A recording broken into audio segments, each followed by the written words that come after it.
I want to do a quick introduction, everybody. I have Phillip Lanos on today. He is the host of the Startup Show, which is an uh, gosh, it seems like it is a weekly show, but it seems almost daily because you're just pumping them out. And Philip, what he does is he interviews predominantly entrepreneurs and founders of businesses, and they talk about their business and tell stories about what it was like starting those up. Um, and so, without further ado, the last time we spoke, I got to talk about my story. But what I'm really excited for is start as early as you want, Philip. Like, I want to hear how you got to where you are today.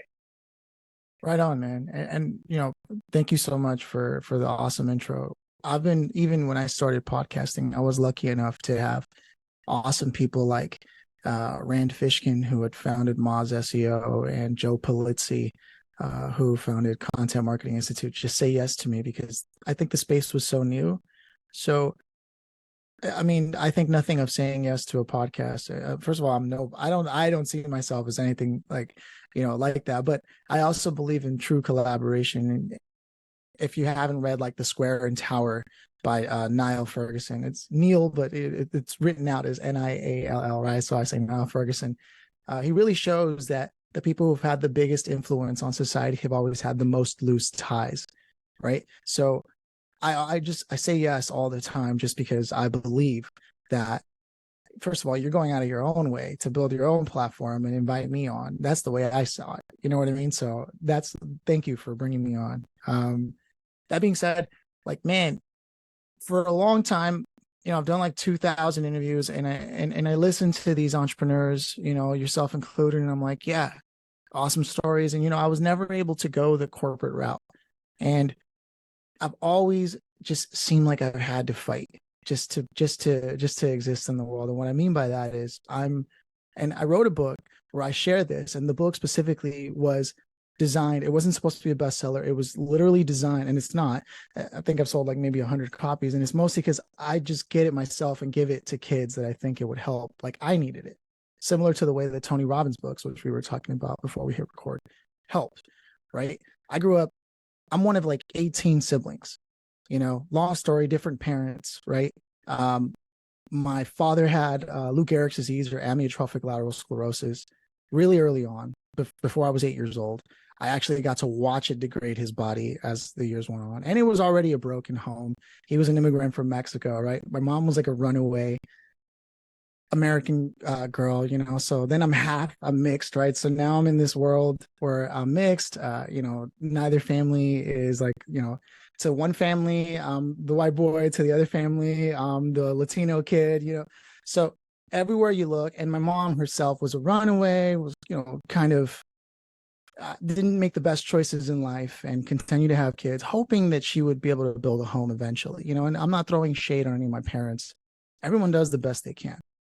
Right. But suffice it to say that life was rather tumultuous and difficult growing up. And I was really just a shy and reserved kid for, I think, all the way up until I was about 14 years old, when my cousins, my uncle decided he would take me in, and he himself was sort of like those forums where people are inventing new marketing tools, and everyone goes and they buy those tools, and it's like a one-time fee, and then you have these tools and you can use them for your own business. I didn't know it at the time, but that's what he was working on. And here and there, I would have these conversations with him where he would encourage me, don't work for the man. And he had his own challenges, but that did play an influence. No matter how much I'd like to say whether it did or it didn't, it's impossible not to know that. And so that's why I made sure to study that, because it played a role in where I ultimately landed a job at a marketing agency in New York when I moved to New York for a while. But suffice to say, 14 years old, since he was off always trying to close a deal, it was just my cousins who were like 21 and 18. And one of them I look a lot like, because, our fathers are brothers. So technically I was also 21, if you know what I mean. And so we had this apartment, obviously I had to get a job right away. I worked at a pizza place, kind of just had to work. And we had a tradition to go to a specific high school, but this high school was all the way in like West Los Angeles. And at that time, they were living in East Los Angeles, which also was not a great place to live at that time. It's unfortunate, but sometimes it's your own kind that does it to you, if you know what I mean, you know. And I can't tell you the amount of times I would get stopped in the middle of the day walking to the grocery store, someone asking you if you write, if you bang, whatever that means. So, you know, it's all gang related or street credit related, and, you know, people who tag on walls and what have you. And look, they had their own broken homes they were coming from. And I always liked to read. So I'm not saying I was all wise and mighty, but to some degree, I kind of understood that it wasn't necessarily their fault, but it sucks because you still had to defend yourself, right? So there was that. So there's aggro outside when you're walking, right? However, my cousins were really fun. One of them was making music, which really sparked a defense mechanism for me and something I could get invested in early around that time. And I really got into music.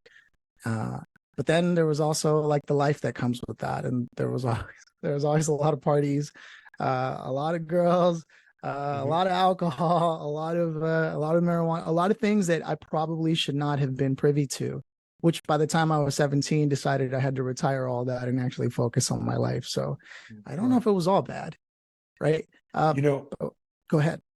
I was just going to say, I appreciate your authenticity, and, you know, to take a moment, one thing that I've always prided myself on as well is my ability to relate to just about anyone. And I know that having a corporate career, and now that I play golf, I feel like you know, I tend to do the whole comb over and wear the glasses and the polo, and look, that is, I'm being me. I'm a clean cut dude.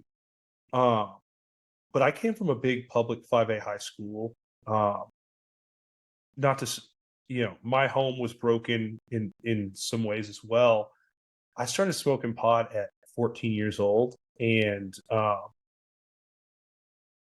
you know, I don't necessarily look at it as a bad thing either, because now I'm able to relate with so many other people that I would not have been able to relate with had I not had some of those experiences.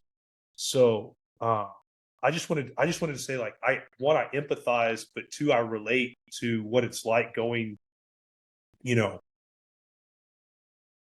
to a big school, or being around a lot of different people who maybe should be doing things that they shouldn't be doing, and partaking in them, and ultimately learning life lessons from them. Yeah, I mean, it shapes who you are. It shaped who I was. And I just happened to be lucky enough that, you know, I was reading things like, you know, Gary Paulson's The Hatchet, or Lawrence Yep's Dragon's Gate. Like, I was reading to some degree these novels that weren't necessarily self-help yet, right?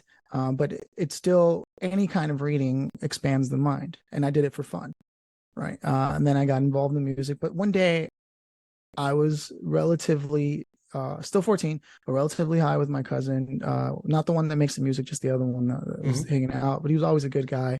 In fact, when I first moved in, he was like, I don't have much, but whatever I have is yours. That's the kind of guy he was, right? If you want a shirt, whatever, you don't even have to ask, just grab it. I told him I was bored and I didn't want to play video games. Not that I loved video games, I just didn't want to do that. And he's like, "You're bored?" It's kind of like the Adam Sandler, you want food, you know, from Big Daddy. He was like, all right, because he just wanted to do whatever the hell he wanted to do. So he just handed me these two books he had there. He's like, I think I've read, like, you know, through the pages, but, you know, have Adam, that ought to keep you entertained. And it was How to Win Friends and Influence People, and The Four Agreements, right? Just happened to be there. And I'm like, all right. So mind you, I had a lot of anger that I was dealing with at that time, but I didn't necessarily let it surface unless I got really drunk, you know, and then it was pretty clear. But I open up the Four Agreements, I read them, and I just start hearing about, you know, the dream of society, the personal dreams. Everything that we see around us is an agreement. We agree this is a table, this is a microphone, these are cameras, these are computers. It's all agreements, and each one is built on, and, you know, so on and so forth. And I'm reading this, and I swear I thought I had read this in the book, but somewhere along the way, it occurred to me, anything that can be observed is not you, right? Therefore, my thoughts, my feelings, those are just things I can observe. They're not me. So all this anger isn't me. Now, it's not one of the four agreements. And I read the book again as an adult, like older, and I didn't see it anywhere in there, but I could have sworn that I had read this exact line, but I can't find it anywhere unless they changed the manuscript. It said, if you're the voice inside your head, who is the person listening? Right. And that sounds like a Michael Singer quote. I know, because later I went to read that, and it was, but I'm telling you, I heard this at 14, which the Michael Singer book hadn't come out yet. Yeah. I was thinking to myself, like, it was like the Twilight Zone when I went back to look for it because it wasn't there. But essentially, yeah, it's the same idea. If you're the voice inside your head, who is the person listening? And at 14, the thought was so profound, literally blew my mind, right? And I was like, whoa, I'm high. It still blows my mind. Like, when I'm really so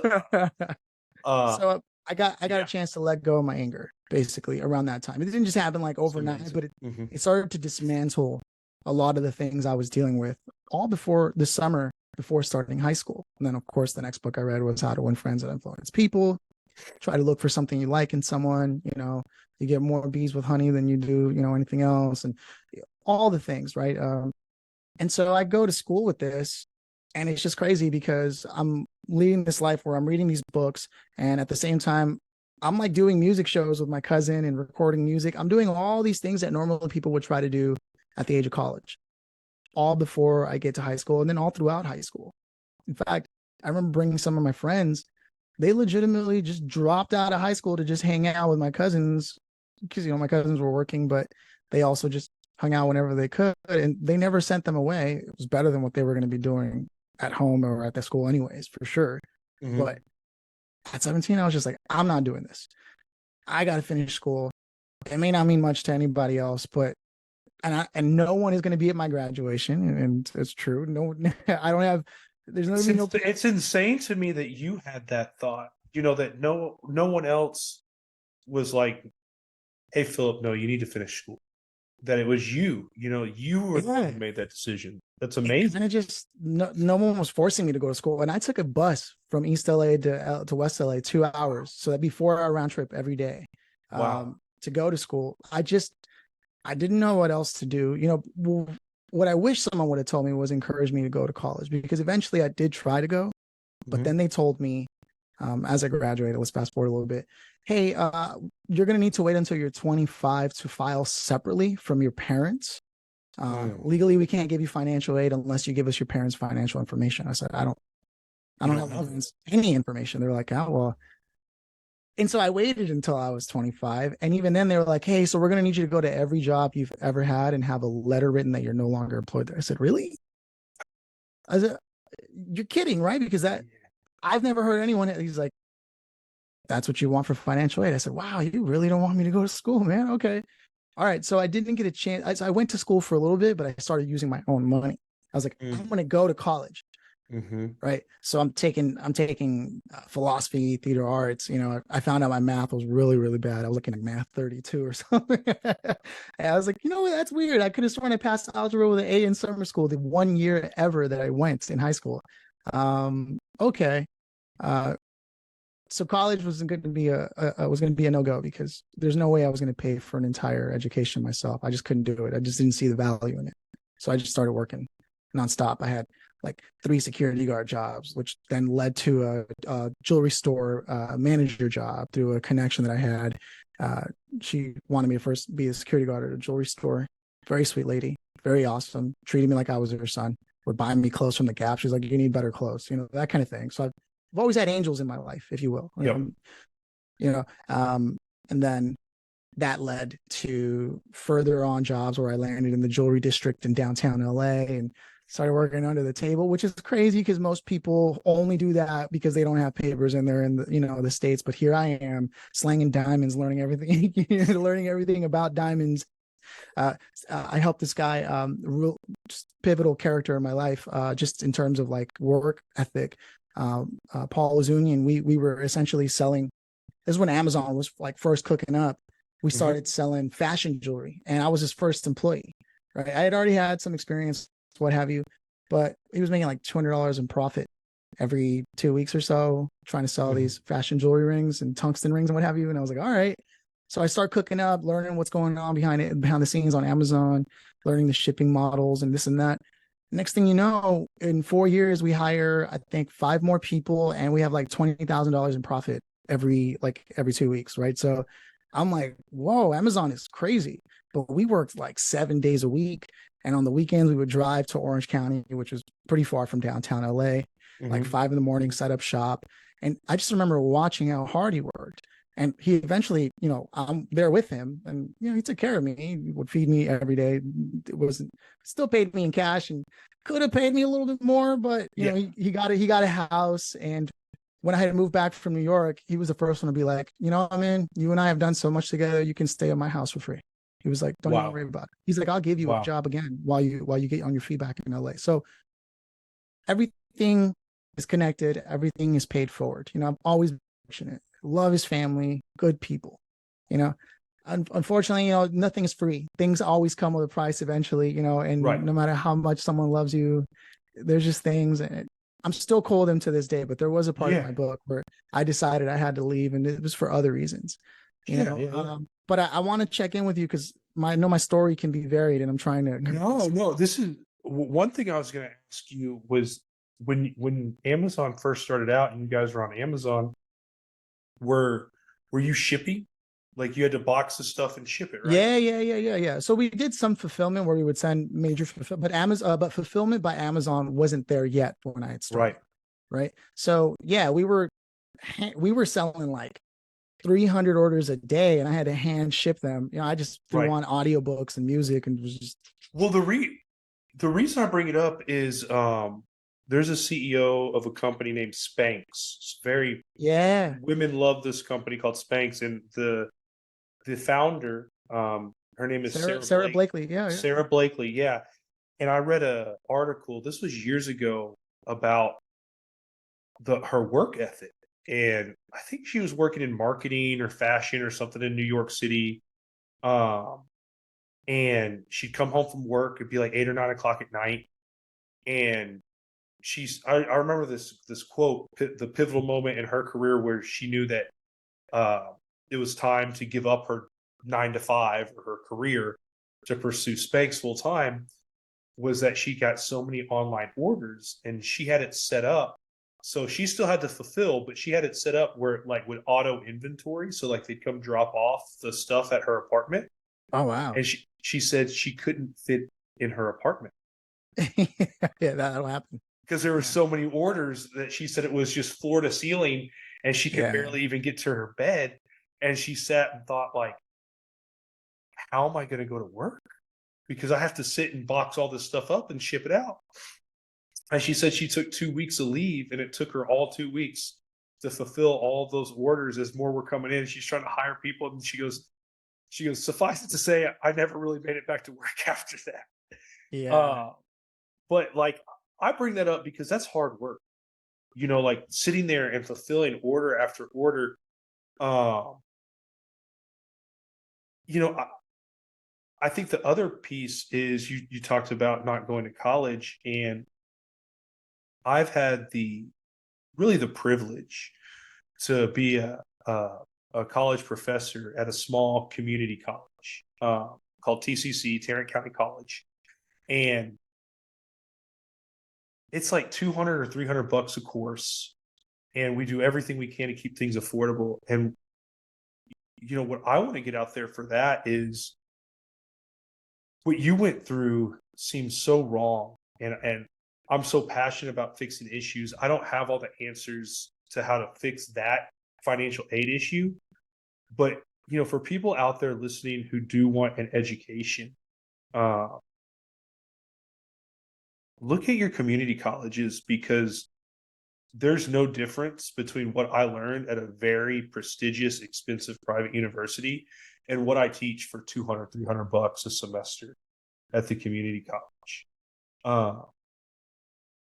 And the last piece I'll say is I teach accounting because that's my background. I'm a CPA.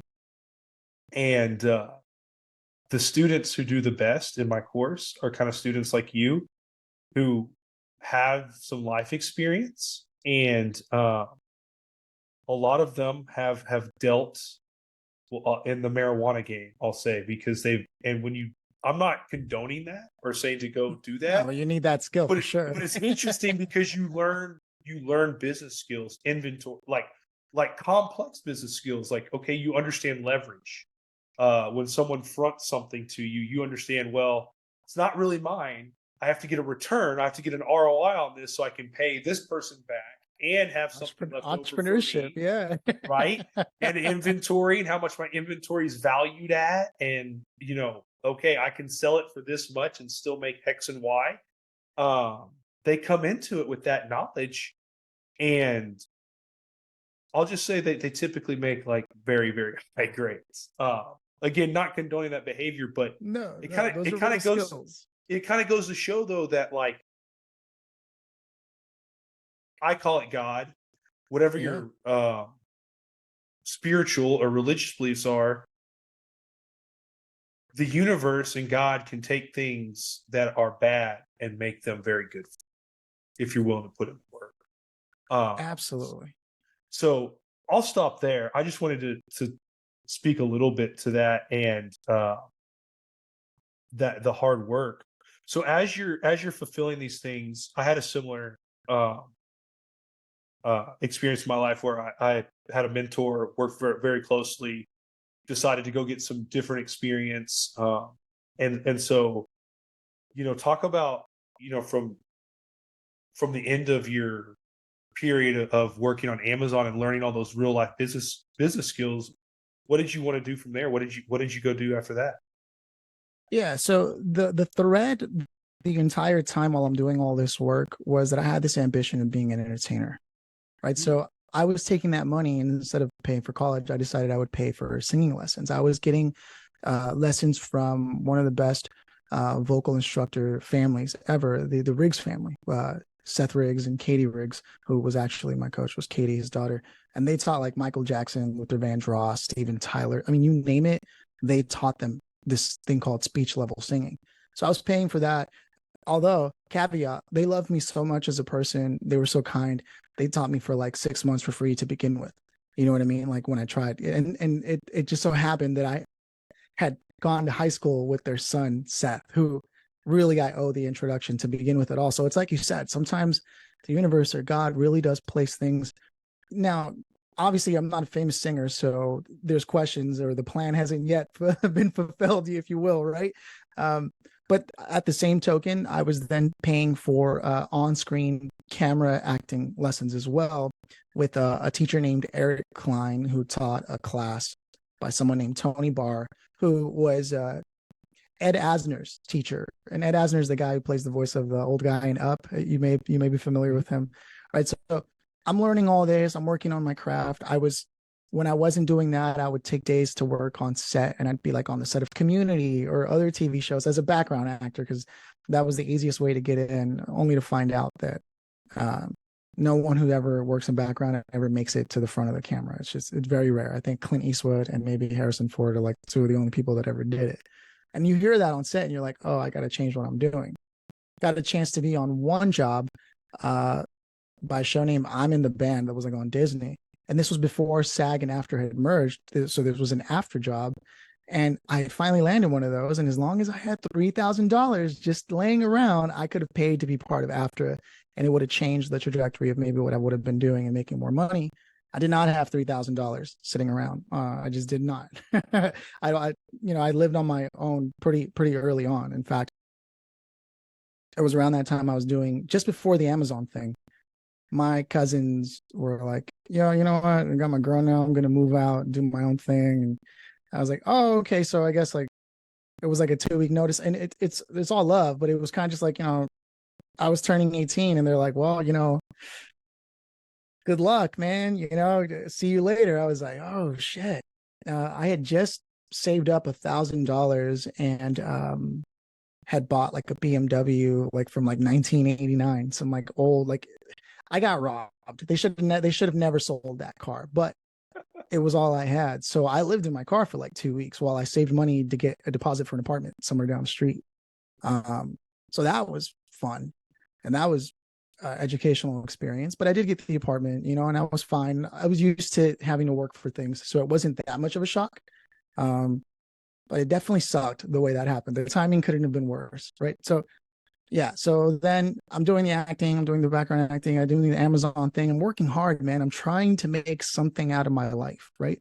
Yeah. But there are skills I just didn't have, or things that I wasn't, perspectives that I didn't see, that only come with time and experience. Like if I were me now back then, I'd take over, but I wasn't me, now then. So Right. I'm making mistakes and I'm learning. And around this time, I get the news that my my father isn't doing well, and so this is the first time I start realizing, like potentially this year, a couple years from now, he may not be around. And this was like a thing that would loom over my head, no matter how many books I read. My father was essentially the only movie I can akin it to that will give you some empathy for the real life experience would be, if you've ever seen The Theory of Everything, the story of Stephen Hawking. It should be on Netflix or something. No, I'll have But to watch that.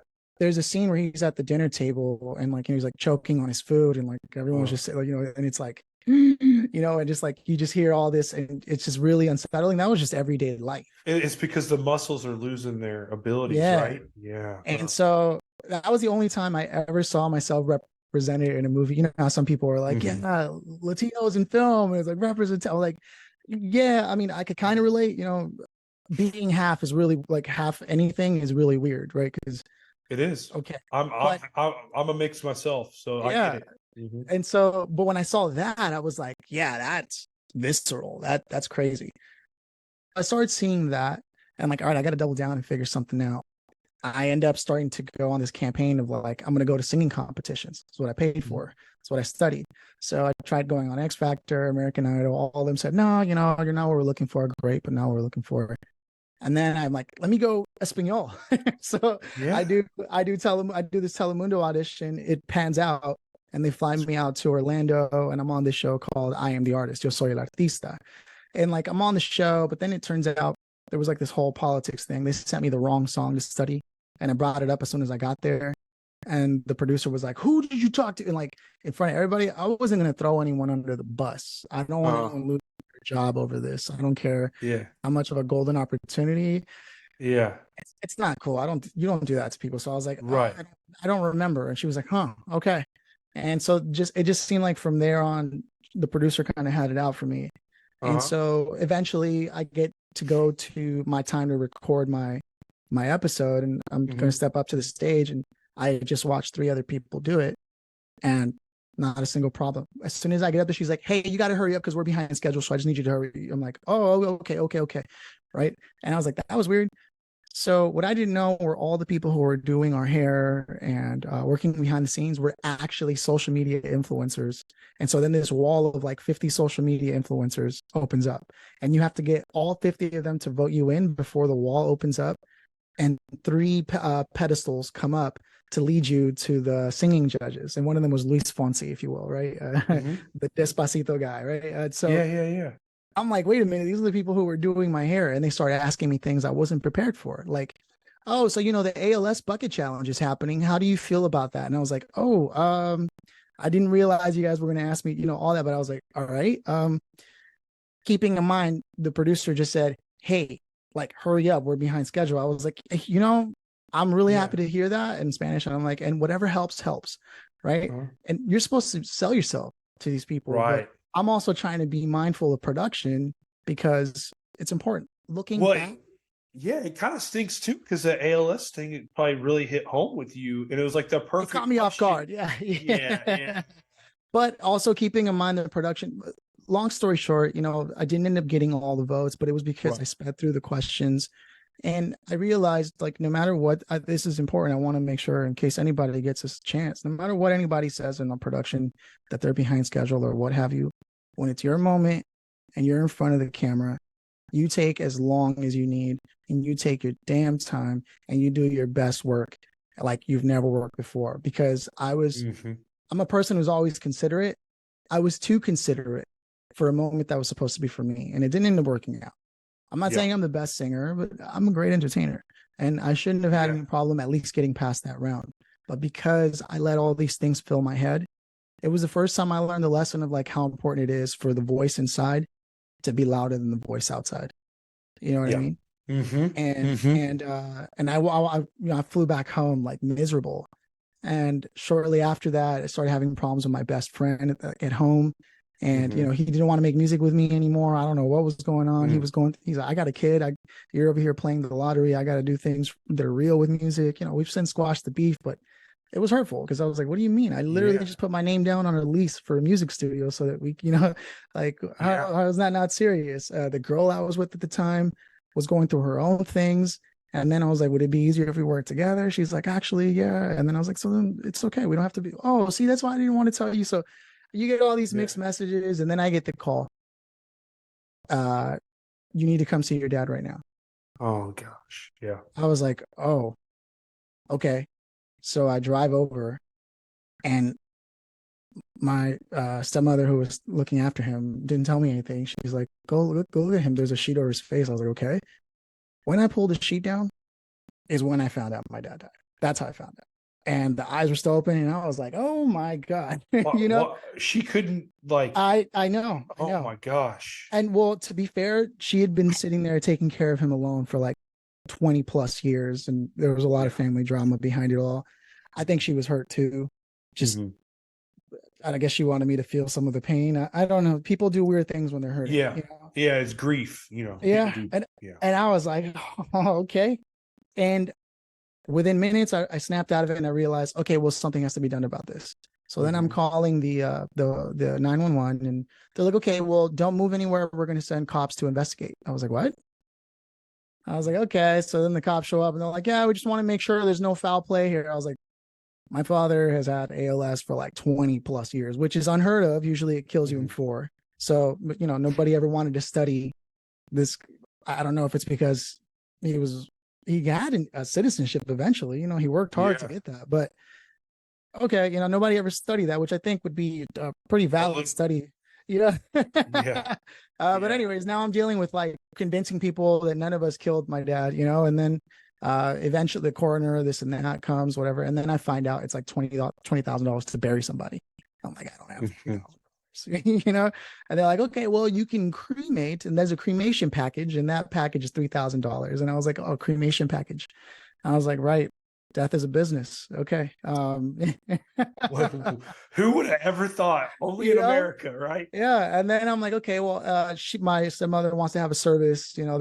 They're heavy Catholic, whatever. I was like, okay, we'll figure that out too. And then the church had their own packages, and they were pretty strict on time too because they had 7 packages to get through in the day. And I was like, wow, Oh my goodness. taught me a lot about the world when that happened. And what's sad is I'm not Catholic, but I'm pretty sure devout Catholics don't want to be cremated. I'm pretty sure that they Yeah, don't yeah, believe yeah. It in was a that. whole thing. It was honestly Yeah. for It's me, it's all we could afford. You know what I mean? right. No, I'm not telling. I'm just saying, like, isn't that sad that that's kind of the state of the Yeah, world in a way that, like, someone could have these devout religious beliefs and, God forbid something happened and there's not money left. yeah. You Uh, can't be too poor when you die. yeah, it's really just kind of sad.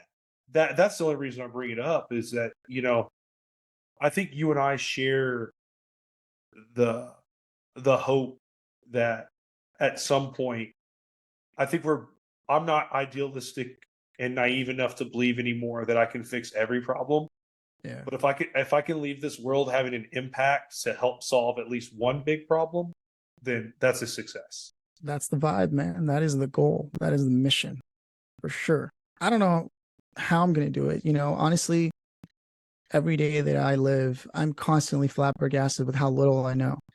Just no matter how much I've learned, no matter how hard I work, every day I'm astounded to find I don't know Jack, from John. Welcome to the club. Welcome to you might as well be an entrepreneur, man. Yeah, man. And so after that happens and I get through all that and I deal with all the family politics of like who's going to take the ashes and who's going to what, and family I haven't heard of in years going, hey, by the way, how are you? Can we borrow money? And just like all the whole politics of what happens from the fallout of that. And mind you know, it's crazy. I'm like parking my car, and at that point, the same lady who owned the jewelry store that made me manager or whatever was like, you know what, you need to pick me up. I'll hand you some money. You can buy some DJ equipment. I'll have you start DJing kids' parties. I have a lot of moms. Maybe you can do this. I was like, I'm so down. I'll pour my heart and soul into it. So I have all the DJ equipment I bought, you know, and I eventually repaid her for the money, you know, as I'm doing the gigs. And somewhere along the way, I'm parking my car and I'm stopping to get something. And when I came back out, my car was stolen. This is like, you know, months in. And I'm like, come on, man, I just need, you know, I need a victory. And I was like, okay. So I'm like trying to find out where all my stuff is that was still in the car with the car that it wasn't a great car either. So I don't know why someone was stealing it. They must have seen me or been watching me with Yeah, they equipment. must have known. Mm-hmm. And so I was like, okay, maybe I wasn't meant to be a DJ for kids' parties. That's just not a thing. You know, I'm goofy enough that I'm like, hey, kids, yeah, let's play some, you know, Frozen tracks and whatever else is playing. It was driving me crazy. And moms are nothing to mess with when they want to party a certain way. They want their party a certain way. So honestly, the universe did me a favor. Okay. And so I'm like, okay, so I guess I'm not doing that. Then I borrowed my cousin's bicycle. And I was like, hey man, I know you have a bike. I just needed until I save enough money to get another car, man. He's like, dude, don't even ask. And so I'm doing that. And I tie the bike up and I'm going into a cafe to try to make my next moves, plan it out. I'm very strategic like that. And when I came out, my bike was also stolen. And I was like, come on, man, give me a break. Then I get a call from one of my cousins who had moved to New York. He was there because his wife didn't want to be there in LA anymore. And, you know, she was from Russia, and she just felt more comfortable over there. He was like, you know, she's going to be gone for like 3 months. You should just come out to New York. He's like, you can rent the room or you can stay in the room. Your call, however you feel comfortable. He said, I know how you are. You don't like to receive help from people, but it's there if you want. I was like, you know what? I would love nothing more than to get the hell out of Los Angeles. And so I did. That's how I left LA and moved to New York for a while. And I did what I knew. I knew I had to get a job right away. So I immediately began doing background acting. Landed on the set of Orange is the New Black, right? And I'm in Brooklyn somewhere, Williamsburg. They're doing some scene there. And I start making friends. I start moving and shaking and doing what I have to do. And then I realized, I was like, wait a minute. There are a lot of ads, like everywhere you look in New York, on the subway. My uncle and I had always had, my uncle tried to convince me for years when Fiverr first came out. We were still in East LA. He's like, you guys need to stop saying you're making money from music, doing shows, and start getting on Fiverr and start selling like songwriting or this or that. He always tried to encourage that, you know? And I was like, yeah, I don't really know about this, uncle. He tried to show me how to use cPanel and Bluehost and all these things to try to set up WordPress websites. And I just never understood it. Never got like, how do you make money from this? You know? Yeah. So I'm in New York and I'm like, well, I know enough about the terminology that I could probably get an internship or something like that. So I started applying, and I go to like 3 job interviews, internship interviews, and all of them were like, yeah, we'll give you a stipend and you know, bus fare. And I was like, okay, I'll work with that while I'm doing this background acting for actual money for food. And you know, so I wasn't just sitting wallowing, you know, I was like, I got to keep moving. And I go to one interview with a company called Ajax Union. And I go from interviewing with the COO to interviewing with the CEO to interviewing with the president. And then I went in there for an internship, and they offered me a job instead. And I was like, whoa. Good for you. Yeah. And the rest is history, man. I started learning all about marketing. It was funny watching the staff constantly complain about leadership. Like, oh, you know, they're not paying us enough, or, oh, you know, they're always saying the same thing in the background, because we had to open flooring in the office, and it was kind of like against the wall. And then there was like 15 employees. And they were at a time where they were transitioning off all these $100 clients and only accepting 10K, 15K retainers. So I'm watching this transition happen, and I'm hearing the CEO in the background, you know, bless his heart, to this day, he's still close to me. And he would say in the background, he'd be doing these leadership. Part of the deal was they would get billable hours with the CEO, and he would train them to be better CEOs. And he'd say, you need to stop trying to get new clients and go deeper with the ones you already have. You Yep. can make so much more money by offering them so much more. And, you can see the other employees rolling their eyes He thinking, was ahead of his time. He was ahead of his yeah, time. Yeah. yeah. This was like 2014, 2015. He's doing all of that, right? Mm-hmm. And I just remember watching and I had read a book. I Mm-hmm. can't remember what book it was, but it said something. There was an allegory to some degree where it said this new employee joined a company and started doing the water cooler thing, and everyone was like, look out for so and so, and look out for, and just constantly bickering and complaining. But this person didn't let it go one ear out the other, and then saw that they would make fun of how much the actual CEO lacked as a person. And so all that person did instead was, instead of joining the gossip, was started becoming those capabilities, and quickly became the right hand person for that CEO, to the point where they were indispensable to the company, Mm-hmm. ultimately then becoming CEO because of what they were able to do. So I already had that software installed, right? Mm-hmm. So I'm Mm-hmm. watching the staff, and we would all try to go to lunches, and I would try to bring up, like, it's important to understand, I don't know for sure. I've never run my own business, I would say, but it's important to understand that, like, those are great opportunities for us to become more valuable to them. That's how we get our raises. And they're like, yeah, okay, Phil, like, whatever. So I paid attention to that, to the point where they started off, they would have these one-to-ones, and I don't Mm-hmm. know what they would say to other people, but I remember having one-to-ones with the COO and the CEO, and they go, if you were CEO, what would you do, Philip? In my one-to-ones. I was like, that's a hell of a question. Uh, so on and so forth. And we began implementing a lot of the things that I would bring up. And I remember asking my coworkers, do they ever ask you guys, if you were CEO, what would you do? And they were like, no, it's usually, what you're not doing, what you're doing wrong. And I was like, oh, wow, okay. There's something different happening here. Mm-hmm. Mm-hmm. Long story short, things were going great. I was able to create, without knowing anything about Google Sheets, I became the problem solver, solving bottlenecks in the company instead of playing a Wow. specific role. And we had one client that was like 80% of the revenue, a law firm. Mm-hmm. And they were going to be leaving because the reporting and the analytics was pretty bad. Mm-hmm. So, I pulled up Supermetrics, one of the tools we were kind of using internally, and created Mm-hmm. this super vast and expansive spreadsheet that all led and fed back through cell referencing into one executive summary that helped them see all 36 of their locations across the US in a way that was color coded for executives to really be happy. And they stayed Mm-hmm. on for a lot longer.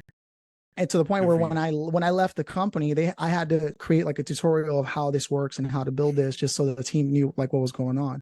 That's Yep. how that's the kind of problem solving I was doing, where there was no Yeah. documentation for it. Yeah. But yeah, they offered me a pretty nice salary, especially more money than ever I had ever made, or probably anyone in my family at the time had ever made. But at that point, I was like, I wonder what it's like to be self-employed. And Mm-hmm. that's really where that chapter of my journey starts. But again, I want to check in with you. I know I've been talking at length here. No, no. I mean, like, you bring up so many great, just like life lessons of, uh, just, you said you weren't corporate, but you definitely had a corporate experience. And, um, what's interesting about that is, even in entrepreneurship and selling, sales and marketing, so many entrepreneurs fail. Um, and it's really hard. So I don't say this like as speaking down or condescending, but so many entrepreneurs fail because they want, and I have to face it too. Every day, it's still a battle for me. We're so passionate about our product and our service and what we do, but ultimately, to sell and to be valuable to the marketplace, we have to be able to communicate how we're going to solve your problem, because it's not about me. It's not about what I do. It's not about the awesome product or service that I built. It's about how does my how does that product or service and how do I message it so that it's about you and how I'm going to solve your problem and solve it better than everybody else. And that's what you were able to do as an individual in that company, was solve a lot of problems. And then the other one is a leadership lesson that I was fortunate to learn early in my life. out of all places, marching band. So you think of Texas, you think of Friday Night Lights, you think of football. My high school was all about marching band. We had like 5, 6, 10 students every year, myself included, that would not go play varsity football to do marching band because we wanted to win championships. And the director that we learned under is now the CEO of a company called Bands of America. So he's big time, and he's one of the best leaders I've ever experienced. And we used to do 3-a-days in the summertime to get ready for the season. It sounds funny, right? Because like you think the football team did 2-a-days and the band's doing 3-a-days. And we'd be there at 5:30, 6 o'clock in the morning. And everyone would kind of group up and they'd talk about, man, this sucks. Sucks to get up this early. Because we're all high school students. We're 14, 15, Better things to do. and every morning he would say, no negative bond. And what he meant by that was, yeah, go talk to your buddies, but you're not going to talk anything about how something sucks. You're going to talk about anything else, but hopefully positive, like, hey, it's a beautiful day, or I feel good this morning, or, we're going to go get better today because we're here to win a championship. And he would be like future pacing us of like, you might think it sucks today, but what's really going to suck is if you negative bond today and in 3 months, this season was all in vain and you don't win. He goes, that's what's going to suck is when you don't win. He goes, don't you want to be a winner? He goes, you're going to win in 4 months by what you do today. And that's kind of been of my whole philosophy. Like in my book is I talk about there's no big decisions. There's not. There's a lot of tiny decisions. And if you stay consistent in all the small decisions, then even what feels like a big decision is really easy. That's just another small decision. And my other philosophy is championships aren't won the day of the championship game. They're won the first day of practice, day in and day out. And that's what you embody. Like me taking all that in and then pushing it back out, like that's what you embody. And yeah, man, I do want to hear. So when you made this decision to be self-employed, I'm assuming that's what's kind of led you to what you're doing today. Like I want to hear the rest of this out. Yeah. So again, they had made me an incredible offer, and which is why I did everything in my power to lessen the blow. And I was like, I have to be honest with you. I know that if I accept this, that means I have to commit even further and double down and like really get involved. And I don't want to do that to you when my heart is telling me, I don't know, maybe I'll move back to be self-employed. These are all things that, because I care so much about the company as a whole, it wouldn't be fair if I said yes, took the money and then made my exit, right? Like you could be using that for almost anything else. A lot of people have no problem doing that. I'm not one of those people. Mm-hmm. And they were like, we really appreciate that a lot. And if you can give us 2 weeks, that would mean the world to us. I was like, yeah, are you kidding me? If we needed longer, I would do longer. So I'm on my way out. I'm working my way out. And I eventually moved back to LA. We all remember how I left, right? So I'm this new person. I didn't even know what LA was till I moved to New York. And don't get me wrong, I love New York. I think about it every single day that I live in LA. It's totally my city, but it's just not affordable like 90% of the time, especially for anybody trying to be gritty, nothing short of having roommates. And as somebody who's had to fend for himself for a long time, having roommates just doesn't seem like, I'm not going to come after, I'm a pretty clean person. I'm not going to come after somebody to clean the shower, clean your dishes. I'm no one's parent, and honestly, if I had any flaw, I would, as a human being, I want to interject here.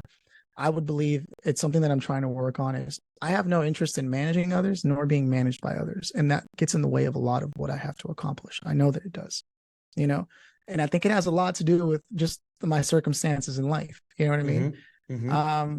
So roommates, I did it, but man, I got to tell you, it is not fun watching other people who don't have work ethic or don't have cleanliness habits or what I'm Well, shocked. they can bring you, they can suck you down. I don't want to Yeah. digress too much, but they can really suck you down too. Yeah, it wasn't great vibes. And I'm not saying everybody like, oh, look at me. No, but by and large, the amount of people who are just not clean, organized, and hardworking literally shocks me. Like those are just basics of humanity. Like you're not going to get very far without any of those. I'm telling you right now. But somehow they thrive, and you know what? I'm happy for them. For my sanity, I need to be doing stuff. I need to make sure my stuff is organized. It could just be ADHD that's gone undiagnosed. I don't know. I've never been able to afford to go to the doctors, but hey, so I moved back, and it's like 2-3 months in, and it's like the hardest thing, man. I just can't make it click.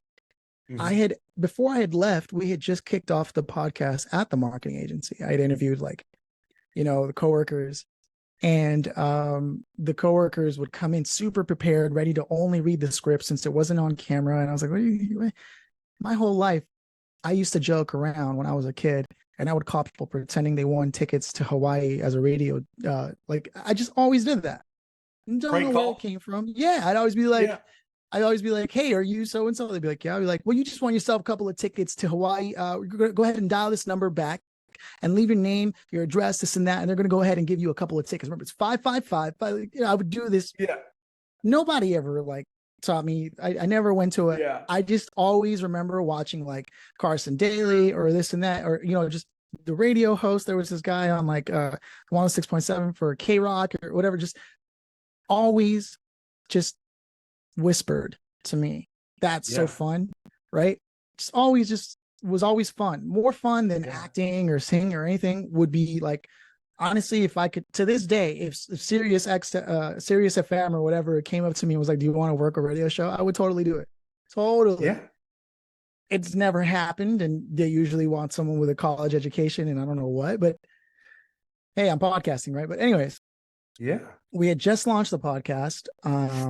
I learned that it was a great lead generator in marketing because I was working at a marketing agency. And I was like, wow, this is all the skills that I picked up trying to be a musician, like video editing, audio editing, presentation, and my acting training. I was like, this is really weird because this really set me apart from like most of the people in the company who may have been good at PPC or SEO or what have you, but they had no presentation skills and no creativity skills other than the one person that was doing all of the video editing for the promotion and the one person that was doing all of the in-house coding. It was a really lean team, but we worked hard, So when I left, that's where I left off in my head. And I was like, maybe that's what I'll do. So the CEO calls me after 3 months and he's like, how you doing? I'm like, hey, Joe, how you doing? He's like, this is Joe Applebaum, by the way. You can look him up. Awesome guy online. Yeah. One of the best in marketing. I was like, not too good, man. I got to be honest with you. It's a lot harder than I thought. He said, I knew it would be. He said, listen, I want to do a favor for you. Okay. He's like, would you let me?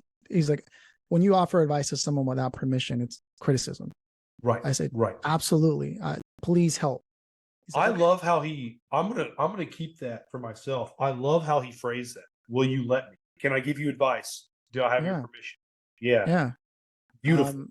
No, he's one of the best ever in life.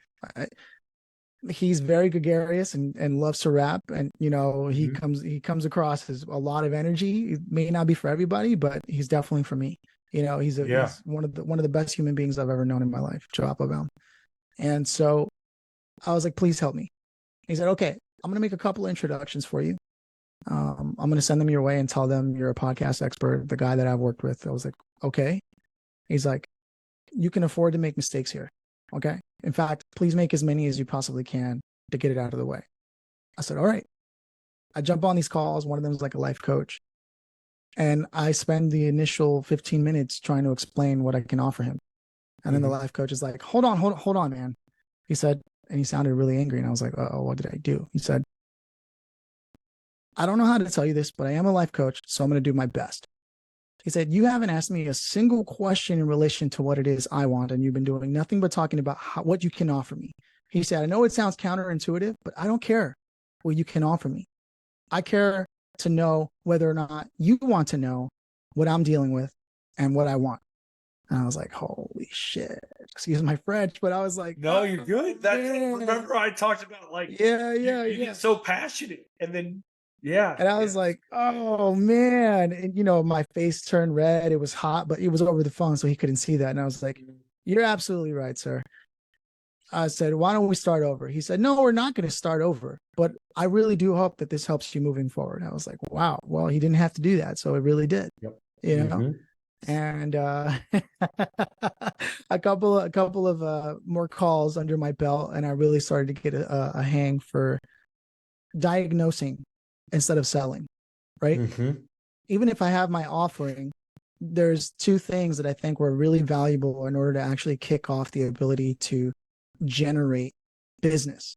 And that was number one, being in a state of diagnosing, right? And trying to identify whether or not it's clear what problem this person is trying to solve. And if they understand that that's the right problem, or if they've been trying to solve the wrong problem, right?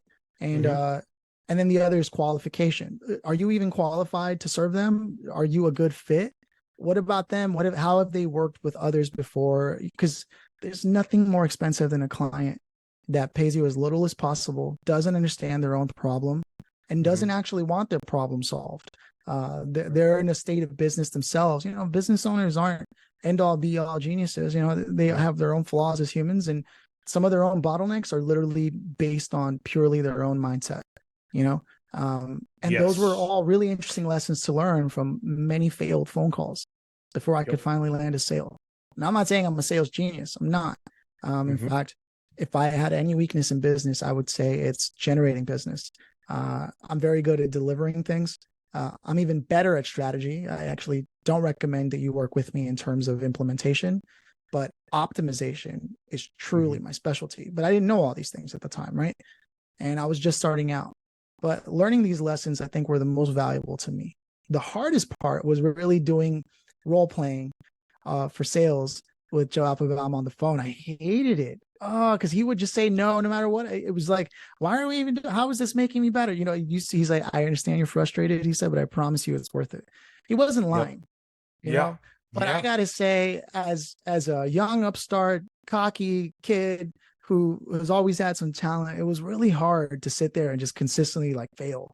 But it really made all the difference, because I could jump on, as you see now, I interview CEOs from all walks of life, no problem. A lot of the reason behind that is where I started, all the phone calls that I had. I started getting a sense for just like the reality that a CEO faces as opposed to what an employee would face.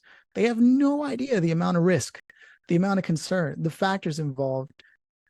No matter, you will never know that until you're self-employed. It's just a fact. And I don't consider myself an entrepreneur. I still think of myself as a freelancer, because there is a difference, right?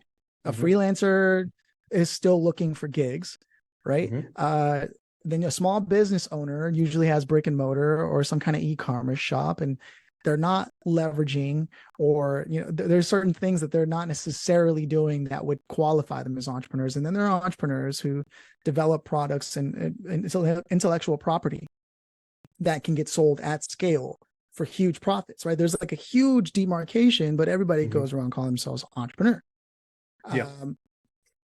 Coming back to the story, I eventually landed through an introduction. Again, thank you to Joe Applebaum, with EO, which is Entrepreneur Organization. It's a massive opportunity for somebody who was still trying to figure things out. And I was going to be their podcast editor, right?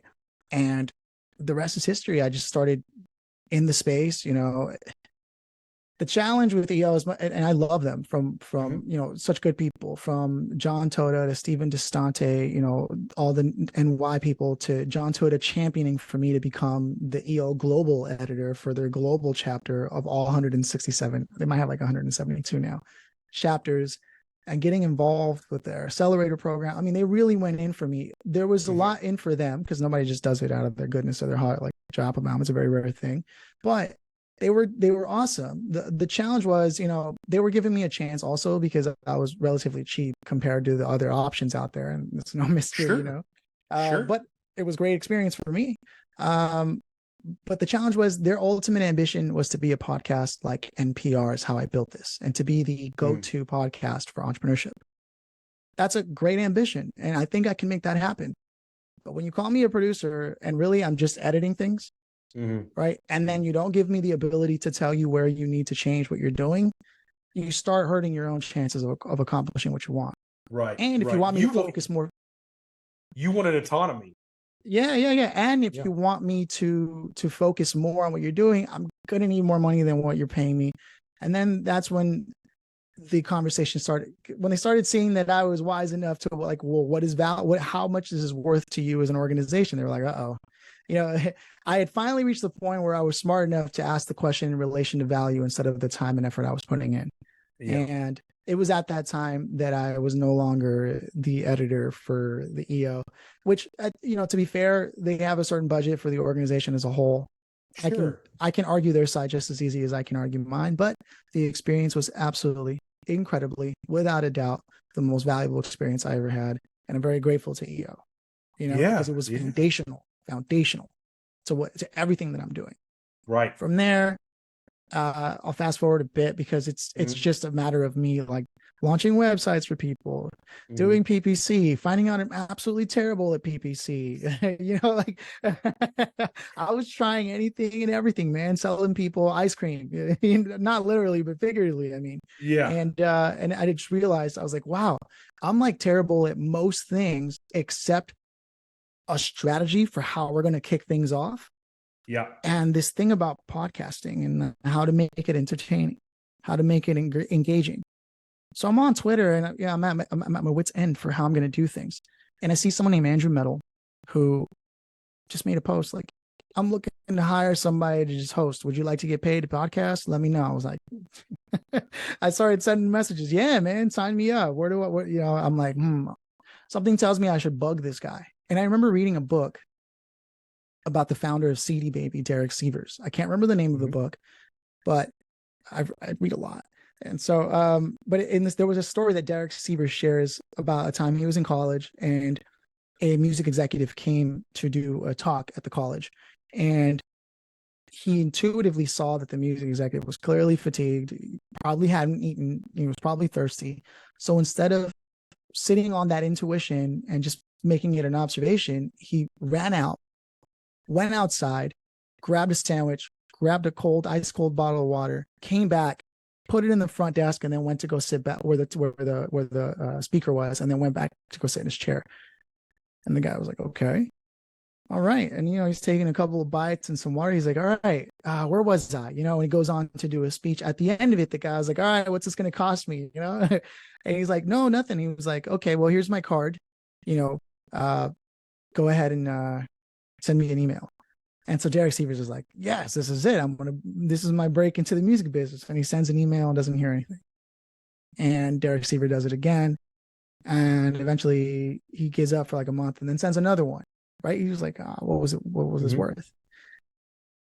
Ultimately, the guy finally gets back to me and goes, thank you so much for sending persistent emails. He said, you have no idea how much I appreciate it. I'm just, inundated left and right with so many things as an executive. You have no idea how right what you did was for the persistent follow-up. And for Derek Sievers, that was a learning moment. So I got this software installed in me, right? Yep. So I see this guy on Twitter do this thing. And I was like, okay, I didn't even know it was for Entrepreneur. Okay. That was the thing. I just saw a guy trying to pay somebody to be a host for podcasting. I was like, I would love nothing more than to get out from producing and start hosting. Yeah. As you know. So I start every platform I could possibly think that this person was on. Eventually he's like, all right, you got my attention. There's like 80 people that hit me up, but let's go. He's like, what's your story? I kind of tell him a little bit. He was like, all right, man, let's give it a shot, And so he had built this show on Entrepreneur called Action and Ambition Podcast. And he had it syndicated through Entrepreneur. I didn't know all this. And he was essentially building his brand and got to the point where he kind of like still wanted to do it because it was a great model for him. It was pulling in revenue, and it's a great platform. But he didn't want to host it anymore. He was busy being an angel investor and developing software. I see. So I was like, well, hey man, yeah, I would love that. I'm down. He's like, it's not going to be a lot of money, but it's great experience. You build your network. I said, okay. And as I'm doing it, I'm doing a couple episodes and I was like, man, I would love, it'd be really helpful if we could get maybe my name on at least one or two of these articles like a month. We were doing like 10 episodes, like a week, or something like that. And he was like, yeah, all right, we'll do that. It didn't happen, but I was working under the impression that it was happening. And at some point he would ask me to like redesign the graphic, what it would look like if I was on the graphic. I was like, thanks, man. Yeah, that's dope. And I would redo that because I'm kind of I'm not a graphic designer by any stretch of the imagination, Right. but I understand creative presentation, right? Same here. Yeah, I get you. Yeah. And so I did a pretty solid job of what it might look like. And the graphic was never updated. My name was never on any of the 500 episodes that I ever did. And I was like, oh, I was really disappointed to find that out when I decided to take a look, right? There's no SEO to nothing. I even at some point closer to the end of our relationship there helped him launch an Inc. magazine podcast called Business Brainstorm as well. And we did like 30 episodes, but then there was a change in CEO. And I'm not exactly sure what happened, but I'm under the impression that the CEO was like, well, that's not you on the interviews. What's going on here, right? This is your new show. And all the interviews are somebody else interviewing, right? And at that point, as I began to prepare to leave, like 6 other hosts came on to fill the time because I was doing that many podcasts, to fill all the time that, because it just wasn't his top priority, but it was a great opportunity. Now, I don't want to make it sound like I'm ungrateful, because hell of an opportunity for somebody, right? But I didn't get things in writing. Right. Yeah. Well, yeah, it's just not the right way to treat people. But yeah. And look, he always hooked me up. He always tried to find more work for me in other areas. Again, I don't want to sound ungrateful. In fact, when I tried to leave, he was like, you know what, why don't you come do graphic design for my startup that I'm doing? And I was like, awesome. And so I did do that. And then after a while, I was like, you know what, I kind of don't want to be in the space in general, but I'm truly grateful. He was like, you know what, man, no problem. He said, I hope you built a great network. That was always his argument. I was building my network, and that should have been enough, I do like 500 episodes on a show, it's like, yeah. I don't know, man, but it's all love. I mean that. I really do. Yeah. It's just but what you find out is, at least for me, is if I was to discover someone almost like a record label and I put them out there, it doesn't make my light shine dimmer. It makes them shine bright, and it makes my light shine even brighter too. Yeah. Does that make sense? Like, yeah. We could have easily scaled up together. Yeah. Like there's a really famous quote that's like, our greatest fear is not that we're inadequate. It's that we're powerful beyond measure. And as that goes on, it talks about like, when you let your light shine, it's not that you're making other people shine less bright or darken. It's that you are subconsciously giving them permission to let their light shine too. And if we can navigate and treat each other like that, like, everyone is going to be better off for it. But yeah, sorry to digress there. No, you're right. I mean, I always try to get myself to look at the positive side of things. No negative bonds, like you said, right? No matter what the situation turned out like. I can't say I wasn't disappointed to find out that my name wasn't on any of it, because okay, great, I got the network, Yeah. I was like, all right. So what was cool and what was interesting though is, as this was happening on these podcasts, the PR agencies that were representing the clients that would come on, their agents started asking to just sit in on the sessions, which as I was told was not supposed to happen, but they would insist. And after a while, I was like, okay, fine. Sometimes the guests themselves will be really mad at the agents and be like, no, I need you to get off so it could just be me and Phil. And I was like, oh, it'd be kind of awkward, and then anyways, and so I'm sitting there like the client. So I was like, wow, that sucks. But I started to follow up with them afterward and say, hey, what makes you so curious about sitting in on the entire conversation? And the PR agents would be like, well, there's just something about the way you've been interviewing our clients that I think is going to really take what we're doing to the next level in terms of like onboarding and this. I was like, so why don't we do that more actively together? Like, you don't have to sit on the call and try to figure it out. Like, everyone's got something they want to win. Let's win together. Right. Like, why don't I come on board and help you onboard your people so that they're more prepared when they do come out to podcasts? Yep. Like, sure. What would that look like? And again, I was just trying to solve a problem. Yep. And Yeah, I told them what my rate was. It was like $150, and for just one onboarding, and because it's just me optimizing with it's like a conversation, Yeah. Yeah. that's killer, and it's what I'm best at, Yeah. right? Throw all the pieces of the puzzle on the table. I will put them together, shortest distance between 2 points. That's Right. my sauce. That's why I interview the way that I do. And so it was working. There's some people who started trying to offer me full-time jobs. But I didn't realize that that's what they were trying to do. I thought I was a contractor with them still. So I would show up. And I think there was one point where I showed up and I genuinely had to rush because my dog suddenly had to pee. And then I had to pee all before the call. And I was like, oh man, I'm going to be like 2 minutes late. And I was like, okay. So then I show up and I'm 2 minutes late. I'm like, I'm so sorry. Crazy. Just a lot of things happened last minute, but I'm here. Thank you so much for your patience. Right. And one of the agency owners was like, well, I need you to apologize to our client for being late. And I was like, I, I'm confident. I just said, I'm sorry, but okay. And, I'm like, all right, I'm sorry. And so I sit through this hour-long call with this weird feeling of like, what the hell just happened and what was that all about? And after the call, she sits me down, like still on the Zoom call. She's like, I really want to talk about what happened today. I don't think it was okay. And this, and I'm like, wow. I said, I just want to check in with you. Like I'm contracting with you, right? And like you're speaking to me like, first of all, I would never do that in front of a client either. I'm just letting you know right now. I don't think that was a good look, regardless of whatever I did, Right. and we have this back and forth. And eventually I was like, I don't know if I'm going to be okay with like working with you in any capacity moving forward. It's not like some ego trip or something. I just don't think that dynamic was a good look for anybody, and they were like, yeah, well, you showed up late. I don't think that's respectful. And this, I was like, you need to learn how to choose your battles. I'm not here to tell you how to live your life, but I don't think that's the biggest problem. And it really was only 2 minutes, like literally.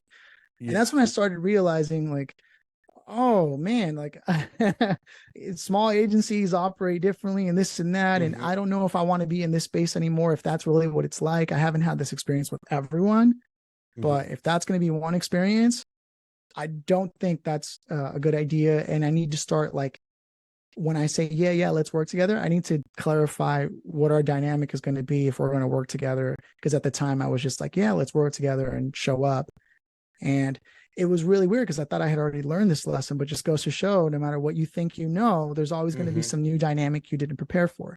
Right. But the reason why I share that is less to throw shade on this agency and more to like really encourage, like, if you don't have a process for outline for how it is you're going to be working as a partner with people as a freelancer, like you really need to get that dialed in because that makes or breaks a relationship. Because that would have been a great consistent source of income working together, but I take full responsibility for not clearly delineating, like how it is our working relationship was going to be. Instead, I let them kind of lead that narrative, and that's that. I think at the end of the day, regardless of whatever they may have done, it's my bad. Well, you're also just a giver, man. Like you're always expecting the best. I can relate to this. You know, it's hard sometimes to like have to put our feet down and say like, hey, like, yeah, like I know, like I'm like you. I don't like to be 1 to 2 minutes late for anything. In fact, most things I show up for 15, 20 minutes early just to make sure. But life happens. Yeah. And but like I give people grace all the time. So if someone's unwilling to give me grace, then I'm just like you. I don't want to work with you either. Yeah. Yeah, it was an awkward moment that I don't think needed to happen in front of the client that way. Right. Like I was made an example of in front of everybody for like 1 to 2 minutes. Yeah.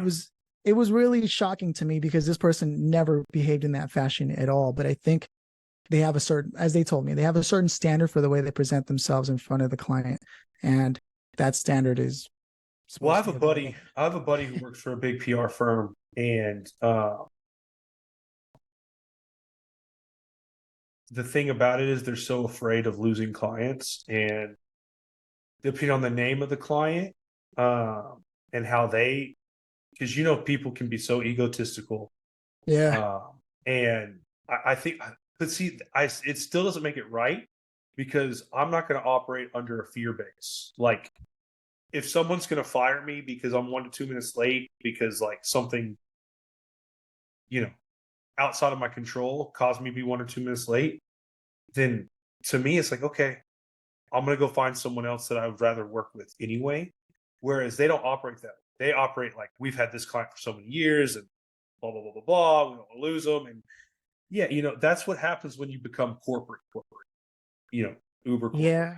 And I think my friendly smile sometimes gives people the impression that I'm taking things lighter than they're supposed. Mm-hmm. Like when I showed up, I'm like, oh, I'm so sorry. Like I'm smiling. And I think I may have come across like, you think it's funny? Because that's been like a pattern in my life. I remember I was ditching school one time and a gym coach caught me leaving out the gym door and he was like, where are you going? And I was like, oh man. He's like, oh, you think this is funny? I said, no, I just happened friendly smile as my defense mechanism, so I have to be mindful that sometimes how I come across may not be how I intended. And maybe they thought I thought it was a joke that I showed up 1 or 2 minutes late. Sure, I don't know but you're but smiling is actually a really good part of just being a good human. So I wouldn't tell you to stop smiling too much. So one question though is, so after that agency, is that when you ended up with the Grit Daily?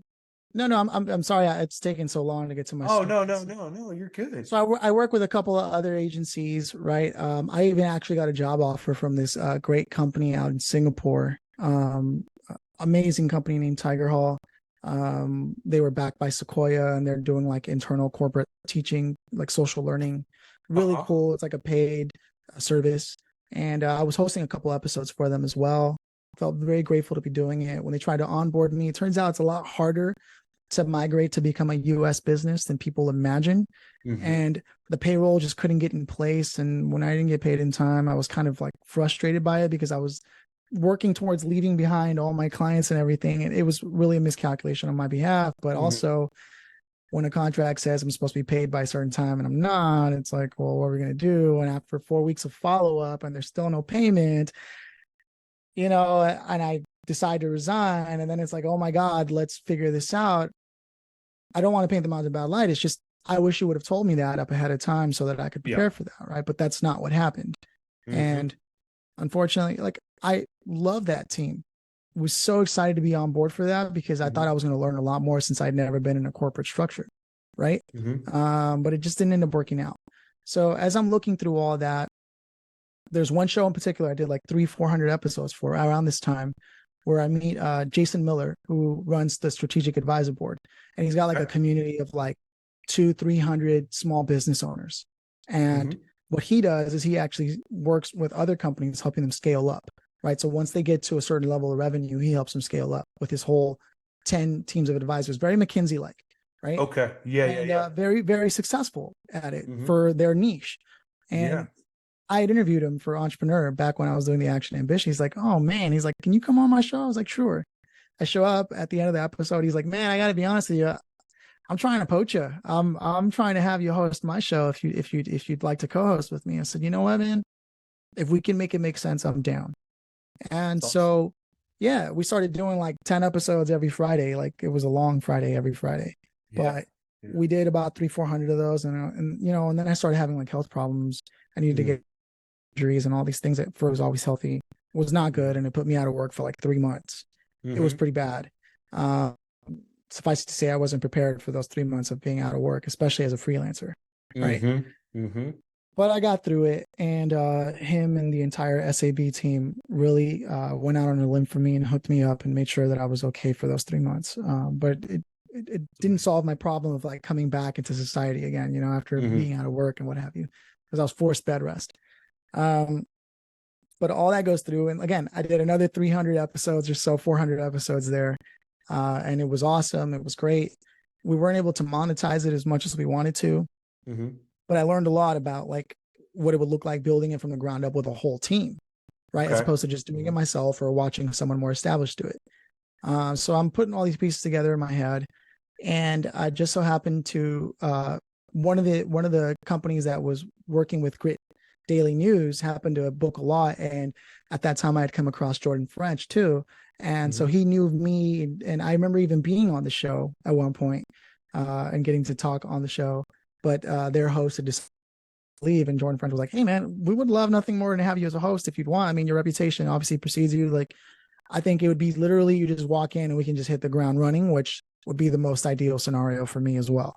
I said, it does sound like it makes a lot of sense. And I think I've got plenty of room for this. And so I step into it and it's like a glove, man. I just hit it running. I mean, at this point I had done so many episodes already, like podcasting is like a reflex to me. Right. Yeah. And Yeah. so I'm just starting to get in and I'm like, there's a certain vision I think we could do with the show if we do it in this fashion. And we've been working towards that. You know what I Yeah. mean? But that's kind of like how it happened, man. Just through sheer hard work, reputation, and they were like, it just makes sense, you know? Yep. You know, what's really cool about your story is like I can take three main things. Is you can count on one hand how many times we talked about money, and it's probably like less than 60 seconds. And I did an experiment that I'm not going to go into, but like people really aren't motivated by money. It's really about like purpose and freedom and doing what you're passionate about. And I can tell that like you're in your passion, and I love that. And that's what gets me up every morning. Even being sick, like I felt like I barely got 4 hours of sleep last night, but it's like this gives me energy because this is what I love to do. And the second thing is working with not a ton, but working on with like private clients, like in coaching and motivating and uh, working on mindset development, teaching people how to get into the flow state, and then doing some marketing and SEO stuff myself for small businesses. Um, you start to see archetypes, and like there's key themes that you hit on that like almost every successful person goes to. Typically, we face a lot of adversity. Typically, we hit rock bottom before we ever find like real success.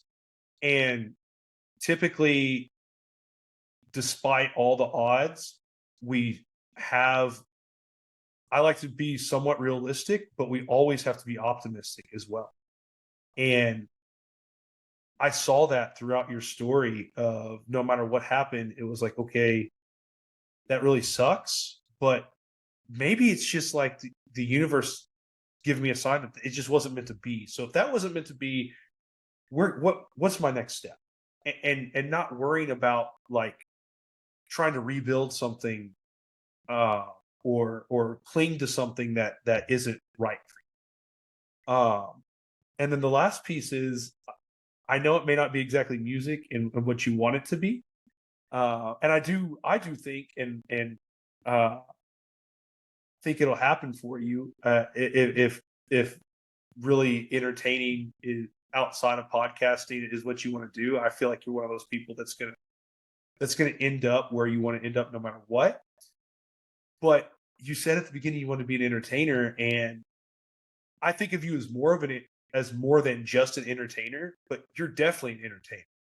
And you, you have a following and an audience, and I bring that up because it's really cool to see how life comes full circle. Like it may not be right now exactly what you thought it would be in terms of music, but you ended up where you wanted to be. And I find it so funny because I was reflecting on my life and I was going through stuff from like college. And one thing that I don't even really talk about very much because it's 12 years ago now. And my book starts at the beginning of my career, like right after college. But I started a company in college. It was a text message and social media marketing company called Buzzware. And I had this big vision of kind of taking Groupon, Yelp, and Facebook and mashing them together and doing like text message marketing. And I even had clients. Um, so like basically you'd scan a QR code, you'd get into a company's database, and they'd send you text messages with discounts and promotions, right? The main reason I think it failed was I think it was a little bit too early to market. But the other reason it failed was because I wanted to do marketing and strategy and all that stuff. And my parents, very risk averse, talked me out of it and said, no, you need a professional degree. And we kind of ended up compromising, and I went to investment banking because that's what really smart people in finance are supposed to do, is go to investment banking. And then that didn't work out. So I ended up getting my professional degree and my master's, my CP. And I don't regret any of it, because that analytical knowledge is a foundation of still what I'm using today. But I actually made a post on LinkedIn today, because I kept that business card. I have a picture of it from way back when, and put my new Opelio logo underneath it. And I talked about how no matter what, as long as you stay true, life does come full circle. You're going to end up where you wanted to be. It may not be exactly what you thought it was going to look like, but it's crazy. When you look at the two the logos are different, but when I look at them, I'm like, wow, I literally just made a proposal about dynamic QR codes, how we're going to do personality-based segmentations for this brand, and then how these personality market segmentations are going to lead to, more customized content for each segment, and basically trying to lay the framework of true Web 3.0 services, where every single customer is going to have their own data profile and get a totally unique digital experience.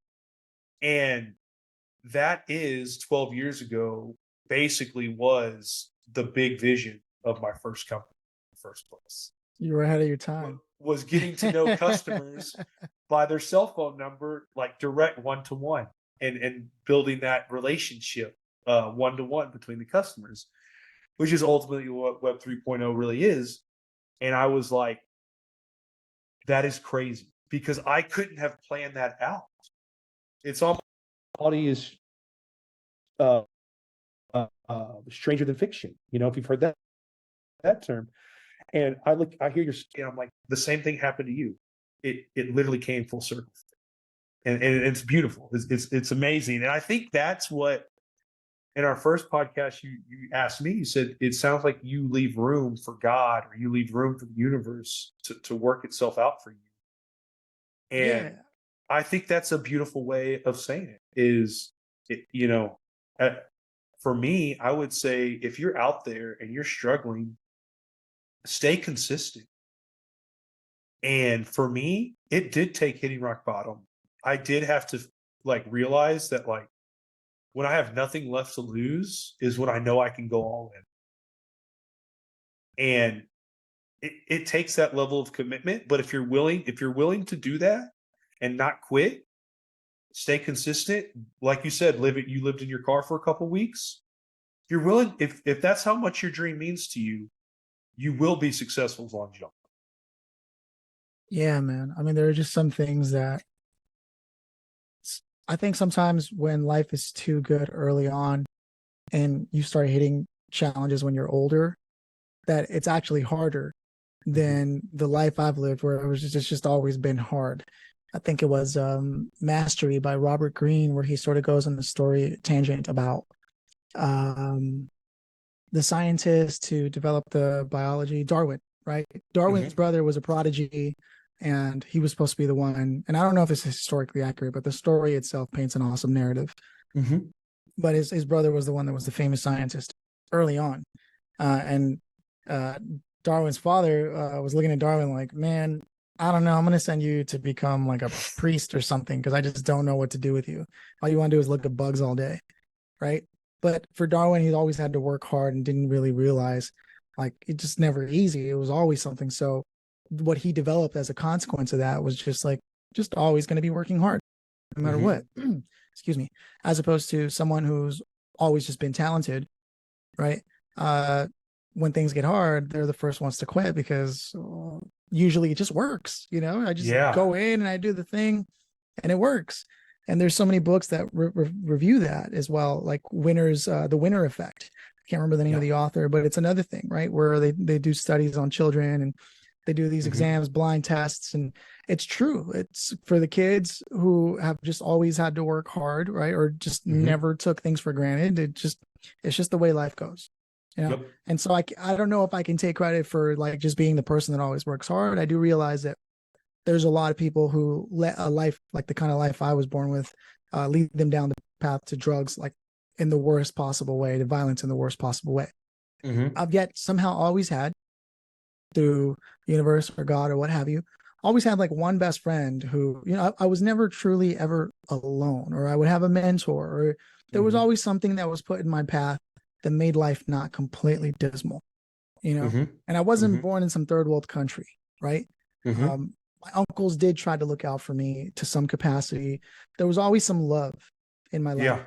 So I wasn't completely forsaken, you know. Right. And as long as that was true, I was always able to do something about that.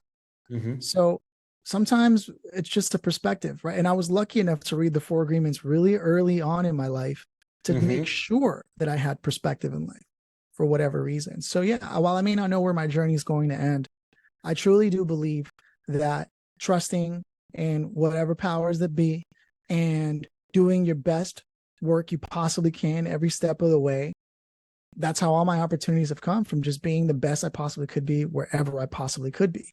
Right. That things will work out. Now it helps if you have a direction that you're setting your sail to, so you end up somewhere you want to be as opposed to just anywhere.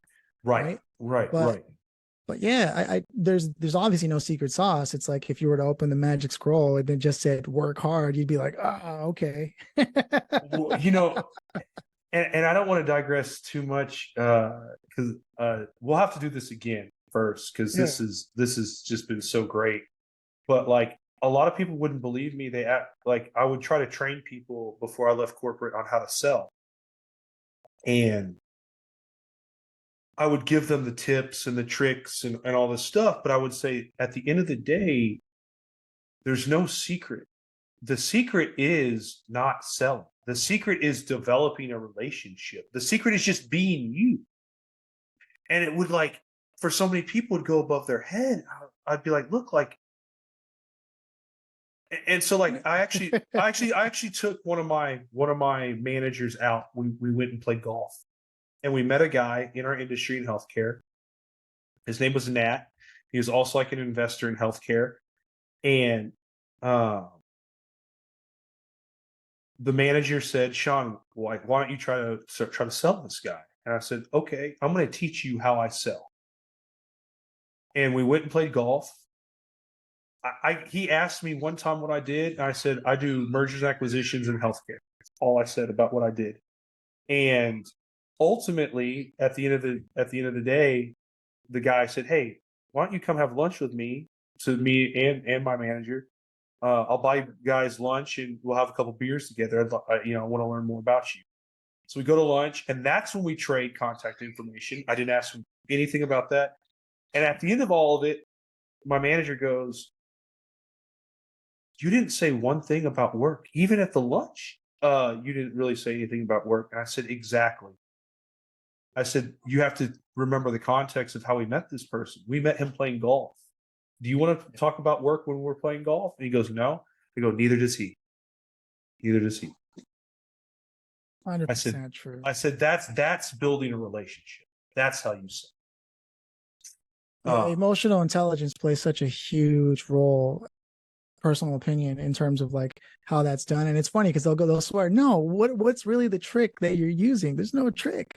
You look at the context that you're in, right? And you determine whether or not it's relevant. And sure, you can tell each other what you do. And if they're curious, they will ask. If it's not a fit, even from just mentioning what you do, it's going to be an uphill battle all the way, right? Exactly. And they're not your target client anyway. Exactly. Yeah. Which is a thing that some people try. Like, how many messages have you gotten on LinkedIn in the last week? Oh my goodness. goodness. Like a mobile app? It's like, what about me has said that I would want? Yeah. How many circles can we fit in a square hole? Yeah. Oh man. Yeah. Sales is. So I do some of that LinkedIn stuff, and actually I make fun of myself. I'll be like, "Hey, are you tired of the spam messages yet? If so, just block me." It's tough because the cold messaging will work. It's not like, but only if you know you have a solution for them, right? Yes. Because then you're literally their answer. You're their answer to their problem. But when you're like spamming, yeah, Yeah, yeah, it has to be targeted. A spam wasn't the right word. I mean, we use targeting, but I know what you mean, though. Yeah, yeah, it can feel that way, even when yeah, you're doing the best work and you're really looking at people who would be relevant. It feels that way because it's just it's hard, especially when you're a good person. You're always erring on the side of caution for it's a certain personality. right. There's some people who don't care, and Well, those I'll so say this. I'll say this for free value for people who make it to the very end.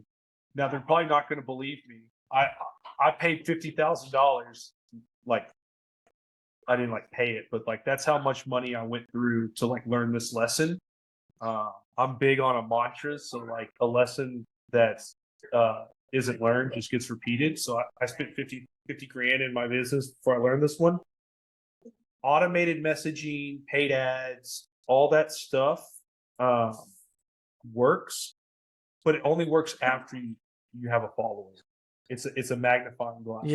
yeah, Like for everyone that's starting out, the one secret, if it's even a secret, hopefully you believe it, is go door to door. I call it digital door to door, and that literally means not automated. It means you going to people's profiles, reading about them, going into the direct message and saying something like, "Hey, Philip, I see that you've done over 250 podcasts on the startup show. Like, that's amazing. Uh, you know, I'm getting started in the industry. Could you give me a couple tips and develop a real relationship with somebody organically?" And that's where, honestly, that's where I got my first sales from a coaching perspective. No, I tried all the automation. I tried all the targeted. yeah. I think I spent 10 grand in like boosting Instagram posts and LinkedIn posts, and I got all these hits, but no one was in my target market. No one converted. And I was banging my head against the wall, and finally I just said, you know what? You're about to be out of money anyway. You might as well just see if what all these other people told you was like the truth, if it really is the truth.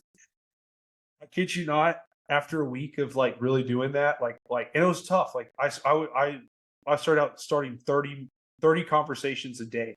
Think about that. I got to Uh, get my numbers up. now I'm down to 10 now, 10 a day. Nice. But 30 conversations a day. That's how I found my first customers. And that I took love that you time. said that, man, because those really are tools of scale, right? Like once you've set Yes. a certain precedent for who you are and what you do, you're 100% right. There's no avoiding it for anybody who's starting out. The ugly truth of entrepreneurship, or whatever you want to call it, sales, truly is you got to do it one person at a time. It's no Dude. different than a rock band Yep. taking the time to meet with the people who were at the bar at that venue that night, one person at a time, and saying thank you for being here. Like Yes. that's how you build Yes. fans. Yes. And you know what? My one of my first mantras was all it takes is one. So deep down I knew is We and all know it, right? yeah, yeah. And you might appreciate this. I call it grits and wits. Grit is Dang. growth, resiliency, integrity, and trust. And wit is doing whatever it takes. And so if I need to go start 30 conversations to put food on my family's table, I will do whatever it takes. Yeah, it's customer acquisition cost, right? Yeah. Yeah. Yeah. How's that for a So metric, right? right. So man, is there anything you wanna say, last words here? I'll say this much, man.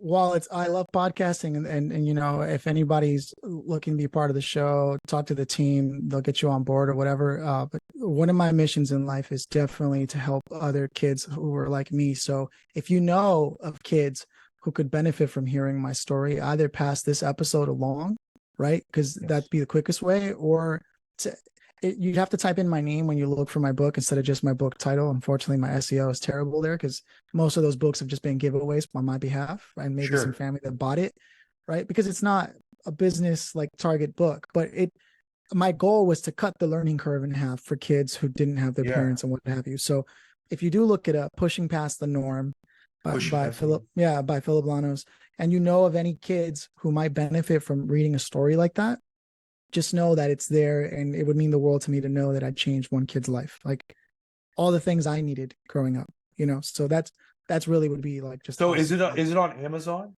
Yeah, Amazon, Okay. Barnes and Noble, all that. Yeah. Okay.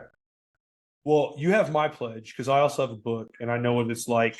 So you have my pledge. That's right, man. I've got to get a copy. I'm gonna buy. I'm gonna buy two. I'm gonna buy two of your books, one for myself and my family, and then I will go find a family or a child. Wow. And I will give that second book, and then I'm gonna ask everyone else who's listening to the show to do that same thing. That's big, man. Wow. I'm a big believer in the whole pay it forward. Same, man. Model. So same. Like again, I don't know if I'll ever change a kid's life, but if I could, just by sharing my story, like, come on, man. Dude, just this podcast is going to change lives, man. This podcast is going to change lives, and I can't thank you enough for coming on here, spending almost 2 hours, giving me 2 hours of your time. And man, are you kidding me? It was my honor, and that I should be so lucky that anyone wants to hear what I have to say. Man, well, all I can hope is either I get a bigger following, not for me, but to get your message out there, or someone else that you have already interviewed who's way bigger than me hears this and says, "Hey, I got to get Phillip on mine," because your message deserves to be heard, man, and you're going to impact lives. You have a beautiful story. Man, and like I said, I want to do this more often with you. So anytime you want to come on, man, are you kidding me? Absolutely, we can make it more hyper focused on whatever you want to talk about, man. I'm bound to have picked something up. Yeah. Oh yeah. What I'll do is I'll go back through here and like there's at least 30 podcasts, like super focused ones from everything that we talked about. So. But that's the way to do it, is lay it all out in one big one and then come back and unpack each point one by one. Yeah, man, this was a great episode, man. I think I've never told the full story on any podcast, so I appreciate you giving me that platform. Anytime, man. Anytime.